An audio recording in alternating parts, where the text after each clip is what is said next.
Nandun ka na, 30 years old ka na, o malapit ka na doon, at bigla mong nararamdaman yung bagay na hindi mo ma-describe nung 20s ka. Parang may urgency na. Nung 20s ka, okay pa yung bahala na.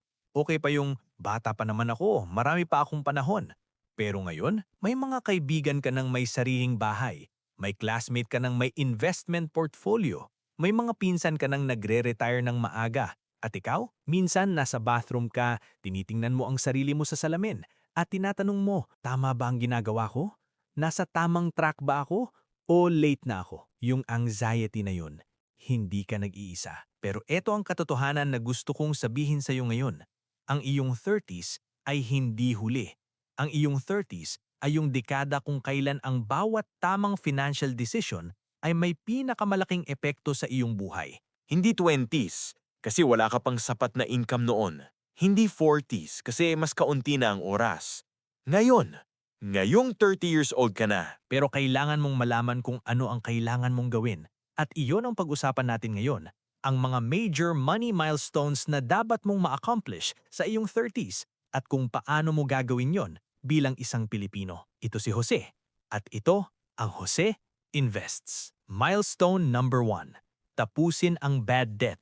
Lahat ng high-interest loans. Maraming Pilipino ang tumuntong ng 30 years old na may daladalang utang mula pa nung 20s sila.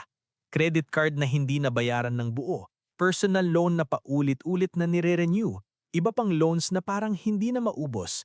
At yung utang na yon, hindi siya natutulog habang ikaw ay nagtatrabaho, kundi kabaliktaran. Lumalaki siya habang ikaw ay natutulog. Ang credit card interest sa Pilipinas nasa 2 to 3% per month. Sa isang taon, yun ay 24 hanggang 36%. Walang legal na investment sa Pilipinas ang magbibigay sa iyo ng 30% guaranteed na return. Kaya ang pagbabayad ng credit card debt mo ay technically yung pinakamataasang return na quote-unquote investment mo ngayon. Paano ito gagawin kung marami kang utang? May dalawang kilalang pamamaraan. Na-discuss ko na ito sa isa kong video, ililink ko na lang sa taas.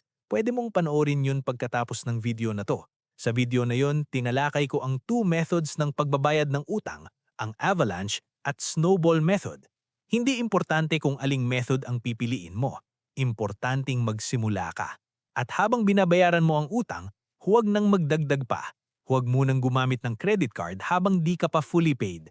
Mag-move to cash or debit muna habang hindi pa tapos ang proseso. Ang goal? Pumasok sa iyong mid-30s nang walang high-interest debt na nakakapit sa balikat mo. Milestone number 2. Mag-build ng solid na emergency fund. Pag nasa 20s ka, pag may emergency, siguro tinanggalan ka ng trabaho, nagkasakit, biglang may malaking gastos, may fallback ka pa. Pwede kang humingi sa magulang, pwede kang tumakbo sa kaibigan, pwede kang mangutang ng hindi masyadong nakakahiya. Sa iyong 30s, ikaw na ang tinatakbuhan ng iba.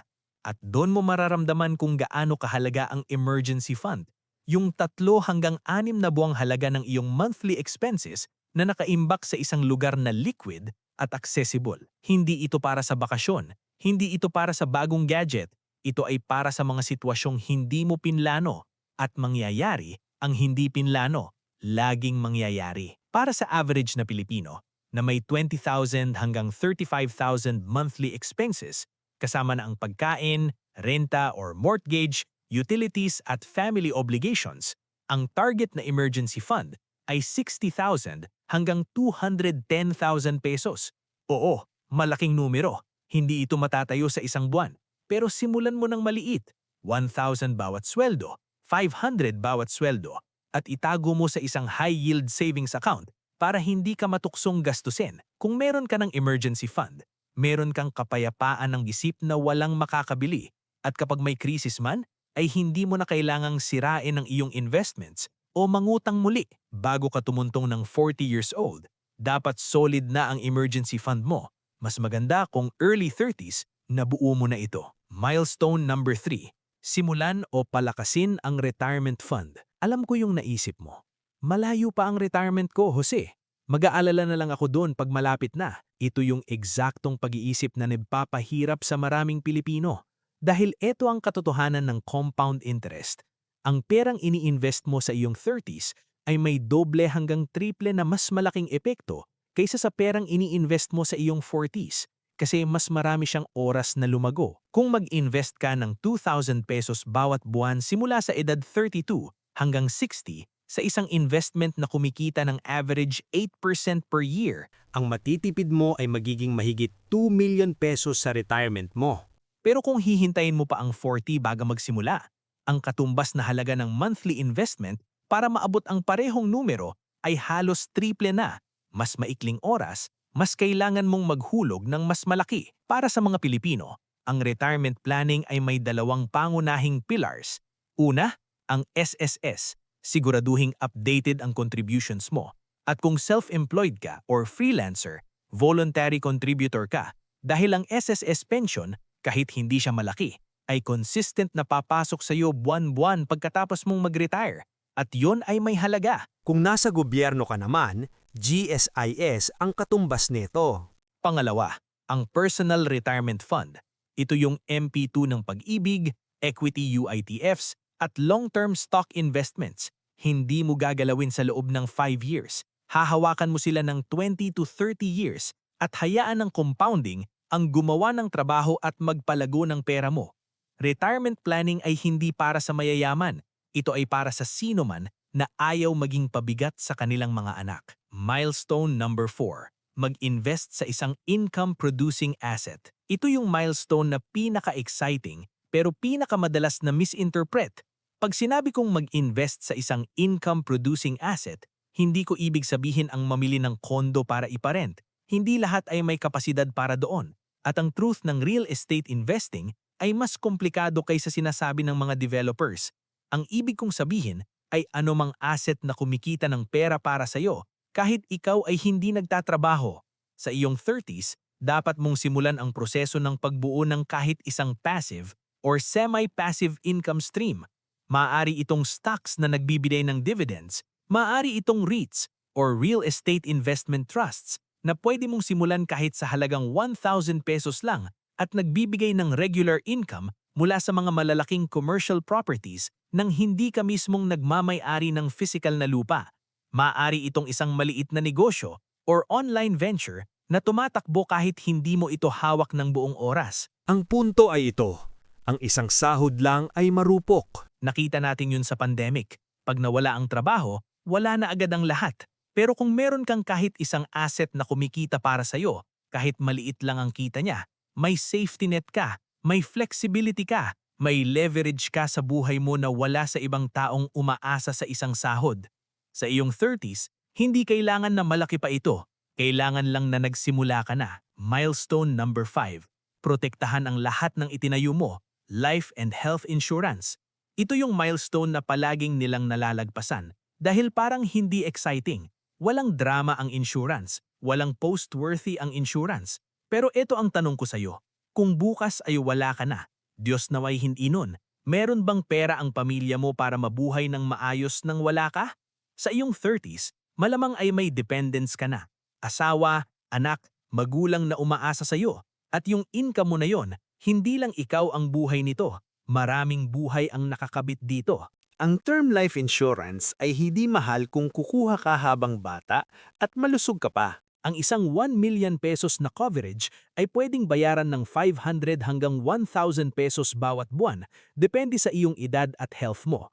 At yung peace of mind na dala nito, na kung mangyari man yung hindi inaasahan, hindi mauubos agad ng pamilya mo ang lahat ng itinayo mo. Walang katumbas na halaga yon. Kasama dito ang health insurance. Kung employed ka, siguraduhing naiintindihan mo ang PhilHealth benefits mo. At kung meron kang HMO sa trabaho, kung self-employed ka or freelancer, mag-invest sa isang HMO plan or supplemental health insurance dahil ang isang hospitalization na walang coverage ay pwedeng burahin ang buong emergency fund mo sa isang iglap. Protektahan ang lahat ng itinayo mo kasi walang punto ang pagtatayo kung isang aksidente o sakit ang magbubura ng lahat. Ayan, narinig mo na ang 5 milestones at posibleng nararamdaman mo ngayon ang dalawang magkaibang emosyon sabay-sabay.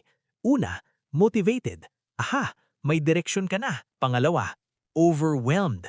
Lahat ba yun? Saan ba ako magsisimula? Gusto kong sabihin sa'yo ang isang bagay na medyo hindi popular sabihin sa financial content, pero totoo. Hindi mo kailangang gawin lahat ito ngayon at hindi mo kailangang gawin lahat ito ng perpekto. Ang financial progress ay hindi straight line. May mga buwang mababa ang kita, may mga buwang may emergency na sisira ang plano mo, may mga oras na kailangang tulungan ang pamilya kahit hindi nasa plano. Yon ay buhay. At yung buhay na yon ay hindi mali. Ang mali lang ay ang walang direksyon. Ang mali ay ang buwan-buwan na lumilipas nang walang kahit isang hakbang na ginawa. Kahit isang milestone lang ang iyong focus ngayon, yung pinaka-urgent sa sitwasyon mo. At pag natapos mo yun, lumipat ka sa susunod. Ganun yang kasimple ang sistema. At ganun ka makapangyarihan. Bago tayo magtapos, ito yung konkretong gagawin mo pagkatapos ng video na ito. Una, i-assess mo kung nasan ka ngayon. Ilista mo, magkano ang utang mo at sa kanino, magkano ang emergency fund mo ngayon, may retirement savings ka ba, may life at health insurance ka ba? Huwag matakot sa listahan. Kailangan mong malaman ang totoo bago mo maayos ang kahit anong bagay. Pangalawa, piliin ang isang milestone na iyong uunahin. Yung pinaka-urgent, yung nagbibigay sa'yo ng pinakamalaking anxiety ngayon. At dun ka magsimula. Hindi sa lahat, sa isa lang muna. Pangatlo, mag-set ng isang automatic na movement ng pera mo. Bawat sweldo, may napupunta na agad sa kahit anong milestone na pinili mo. Kahit 500 pesos, 1,000 pesos, 2,000 pesos, automatic. Bago pa man dumating ang tukso na gumastos. At pang-apat, huwag ikumpara ang progress mo sa iba. Yung classmate mong mukhang financially set na, hindi mo alam ang buong kwento. May utang siya na hindi mo alam. May pressure siya na hindi mo nakikita. Ang comparison ay magnanakaw ng motivation. Ang kompetisyon mo ay ang sarili mo kahapon. Ang 30s ay hindi isang deadline. Ito ay isang launching pad. Ito yung dekada kung kailan ang mga desisyon mo, malaki man o maliit, ay nagtatambal at nagiging pundasyon ng buhay na gusto mong mabuhay sa iyong 40s, 50s at higit pa. At alam ko na maraming pressure sa trabaho, sa pamilya, sa sarili. Alam ko na hindi palaging madaling gawin ang tamang bagay pagdating sa pera. Lalo na sa kulturang laki tayo na family first. Mag-subscribe ka na kay Jose Invests para hindi mo ma-miss ang susunod kong video. At i-comment mo sa baba, anong milestone ang pinaka-challenging para sa'yo ngayon? Gusto kong marinig ang kwento mo. Hanggang sa susunod, patuloy tayong matuto, patuloy tayong lumago.